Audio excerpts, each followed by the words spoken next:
Okay guys, welcome back to our channel. In today's tutorial I'm going to teach you how to use do not disturb on Android. So you go to your settings and you come here, click on the SIM and network settings, and you come here to call settings, and you come here to sound and vibration.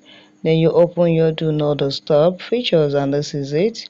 You can just click on do not disturb and say now, if you want to put any apps on do not disturb when you're doing something, you don't want any app to disturb you, just click on here, click on apps, then you can add your apps here. If you want to add any apps for do not disturb, you can see, just click on the apps and you click on do not disturb. So allow all notification, and you off all the notification for your apps here. If there's people that you don't want to disturb you, maybe from maybe calls, you can see calls or messages, just click on calls here, and you can come here, say is it all the contact that you don't want to put do not disturb. If you click on your all the contacts, nobody will be able to call you right now. If it is anyone, all calls can reach you. You can see do not disturb, just click on it, and you want this no, and this is it, allow repeat callers.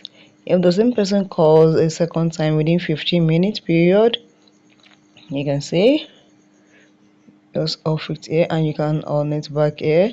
So it is very simple. Just go back here. If you want to these messages, so that is it, is your contact message that you want to put on do not disturb, and you want to put anyone here or none. So this is how you set your do not disturb for a certain times. So if you found this video helpful, click the like button, share and comment.